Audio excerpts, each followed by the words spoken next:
তোপসে মাছের বেসন ফ্রাই করব বলে আমি মাছওয়ালা ছেলেটিকে বলেছিলাম একটু ছোট সাইজের তোপসে মাছ আমাকে দিয়ে যেতে। তো ছেলেটি দিয়ে গেছে। আমি ভালো করে ধুয়ে লবণ হলুদ মাখিয়ে মিনিট 15 করে রেখে দিয়েছিলাম। এবারে কি কি ইনগ্রিডিয়েন্টস লাগবে তোমরা দেখে নাও। কুমকুমের রান্নায় আজ থাকছে তোপসে মাছের বেসন ফ্রাই। একটা বড় বাটিতে আমি 1 কাপ বেসন আর হাফ কাপ আতপ চালের গুঁড়ো নিয়েছি, সাথে একটু লবণ একটু চিনি দিয়ে দেব। আর কি কি ইনগ্রিডিয়েন্টস দিচ্ছি সেগুলো তোমাদের আমি এখানে লেখা দেখিয়ে দিচ্ছি।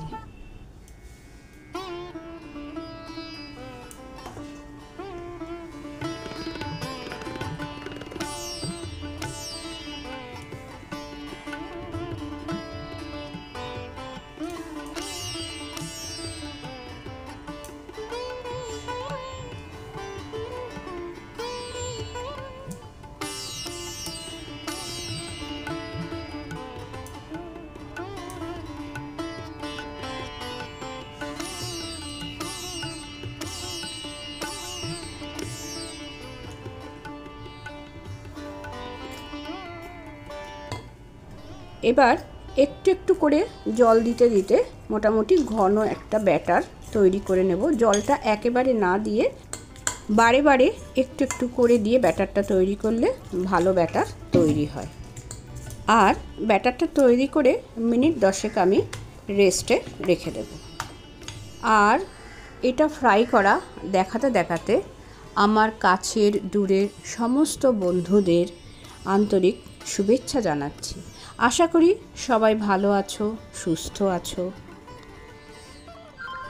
ফ্রাই প্যানে দিয়ে দিয়েছি আমি সর্ষের তেল। গরম হয়ে যাওয়ার পরে এক একটা মাছ নিয়ে আমি লেজের দিকটা না ধরে মাথার দিকটা ধরে বেসনটা মাখিয়ে আর তারপরে বাটির গায়ে জাস্ট একটুখানি করে আমি চেঁচে নিয়ে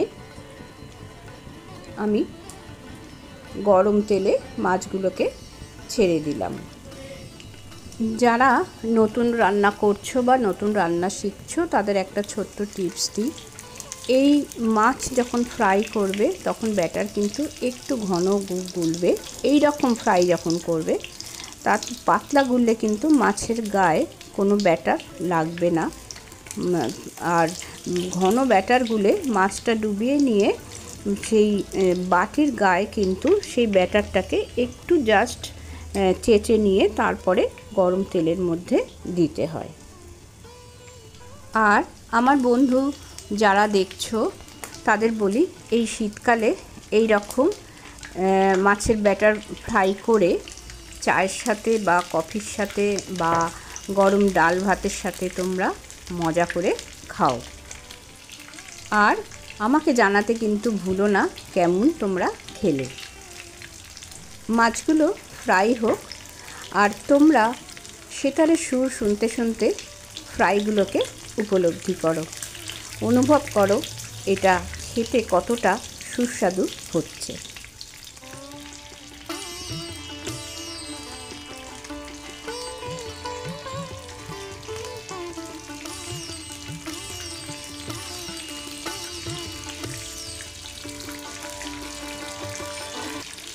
আর একটা ছোট্ট কথা, মাছগুলো সর্ষের তেলে ছাড়ার কয়েক সেকেন্ড পরে এরমভাবে খুন্তি দিয়ে কিন্তু মাছের ওপরে সর্ষের তেলটা দিয়ে দিতে হয়, তাহলে এই দিকে বেসনটা মাছের গায়ে আটকে যায়, তখন উল্টাবার সময় আর খুলে যায় না। এই যে আমার একটুখানি লেগে খুলে গেল, এটাও কিন্তু আর খুলে যাবে না। আমার তেল দেওয়াটা হয়তো একটু কম হয়ে গেছে।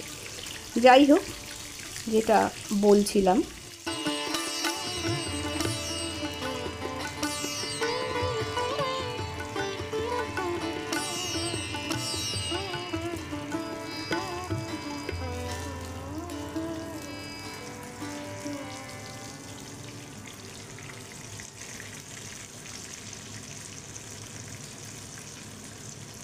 ভাজা হয়ে গেছে। এবারে মাছগুলো সব কটা আমি তুলে নিচ্ছি। আর এবারে আমার একটু ব্যাটার থেকেও গেল আর ফ্রাই প্যানে একটু তেলও থেকে গেল। আমি ভাবছি একটু অন্য কিছু ভেজে নেব।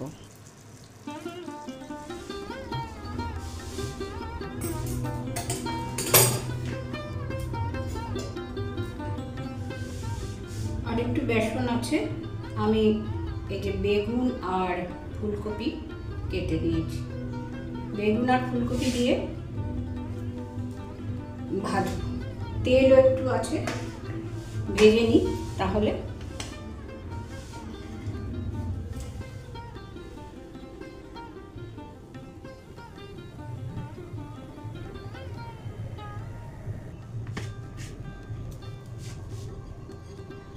তাহলে পাকাপাকিভাবে শীতটা এসে গেল।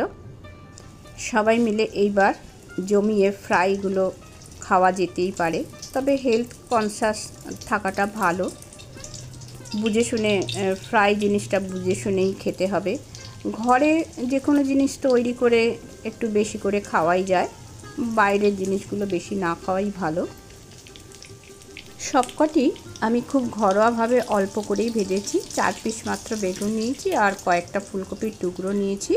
বেগুনগুলো ভেজে নেওয়ার পরে ফুলকপিটা বেসনের সাথে একসাথে মাখিয়ে নিলাম। এরমভাবে মাখিয়ে নিয়ে ভাজলে ফুলকপির পকোড়া কিন্তু খুব ভালো হয়। আর এইরকম ননস্টিকে কিছু ফ্রাই করার সময় আমি উল্টাবার জন্য আমি এক হাতে চপস্টিকগুলো রাখি, যাতে সহজে উল্টে দেওয়া যায়। আশা করি তোমরা লক্ষ্য করেছো সেটা।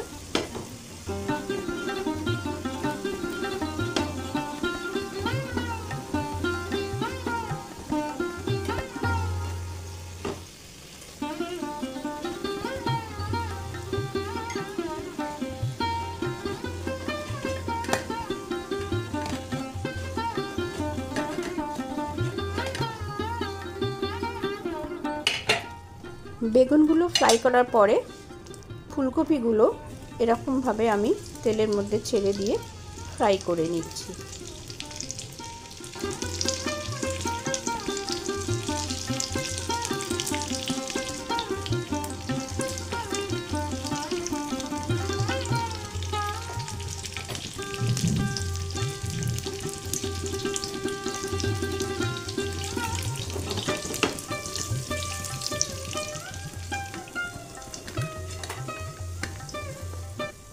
সমস্ত ভাজাগুলো কমপ্লিট। আমি একটা প্লেটে সবগুলো সাজিয়ে নিচ্ছি। এটা দেখাতে দেখাতে আজকের ভিডিওটা শেষ করলাম। পরের দিন আবার অন্য কোনো রকম মুখরোচক রেসিপি নিয়ে আসব। সবাই কিন্তু অপেক্ষা করো। সবাই ভালো থেকো, সুস্থ থেকো, সাবধানে থেকো, আনন্দে থেকো। ধন্যবাদ।